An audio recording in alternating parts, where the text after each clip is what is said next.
वंदन खे रब तूं ई पल में प्यार ॾई परचाएं थो।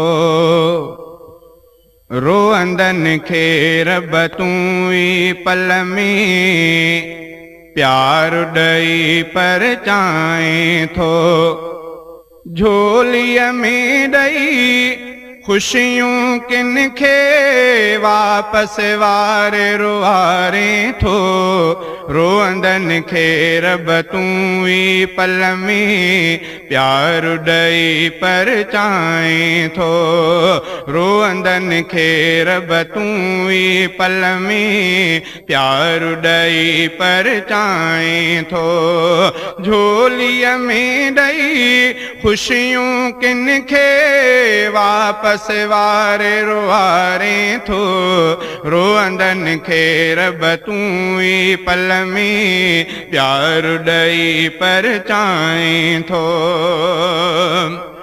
तुंहिंजे मर्ज़ीअ साईं मालिक जग में कखु पन चुरंदो आ। तुंहिंजे मर्ज़ीअ साईं मालिक जग में कखु पन चुरंदो आ।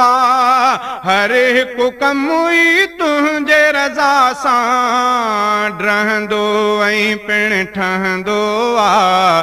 पंहिंजे मर्ज़ीअ जे तूं मुताबिक़ जग जो चरखो हलाएं थो। पंहिंजे मर्ज़ीअ जे तूं मुताबिक़ जग जो चरखो हलाएं थो। झोलीअ में ॾई खुशियूं किन खे वापसि वारे रुआरे थो। रोअंदन खे रब तूं ई पल में प्यार ॾई परचाएं थो। कंहिंखे बख़्शे बेकन बकरी कंहिंखे माया ॾे थो घणी। कंहिंखे बख़्शे बेकन बकरी कंहिंखे माया ॾे थो घणी। जेकी लिखियो क़िस्मत में तो सोई उनखे ॾे थो धणी। कंहिंखे धीअरु कंहिंखे पुटड़ा कंहिंखे सिक में सिकाएं थो। कंहिंखे धीअरु कंहिंखे पुटड़ा कंहिंखे सिक में सिकाएं थो। झोलीअ में ॾई खुशियूं किन खे वापसि वारे रुआरे थो। रोअंदन खे रब तूं ई पल में प्यार ॾई परचाएं थो। रोअंदन खे रब तूं ई पल में प्यार ॾई परचाएं थो। मौत हयाती तुंहिंजे हथ आ जंहिंखे जियारे मारे तूं।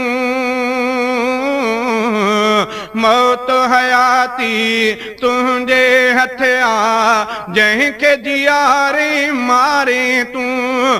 कंहिंखे ॿोड़े सीर में साईं कंहिंखे समुंड मां तारे तूं। अमरई पंहिंजे सां तूं सभ खे पंहिंजे माॻे रसाएं थो। अमरई पंहिंजे सां तूं सभ खे पंहिंजे माॻे रसाएं थो। झोलीअ में ॾई खुशियूं किन खे वापसि वारे रुआरे थो। रोअंदन खे रब तूं ई पल में प्यार ॾई परचाएं थो। दर्द ॾई रब तूं ई परखे पंहिंजे बंदन खे थो सदा। दर्द ॾई रब तूं ई परखें पंहिंजे बंदन खे थो सदा तुंहिंजे रज़ा ते राज़ी रहंदा गुलशन जहिड़ा खोड़ बंदा तूं ई दरमल तूं ई दाता तूं ई दर्द मिटाए थो झोलीअ में ॾई ख़ुशियूं किन खे वापसि वारे रुवारे थो रोअंदनि खे रब तूं ई पल में प्यार ॾई परचाए थो।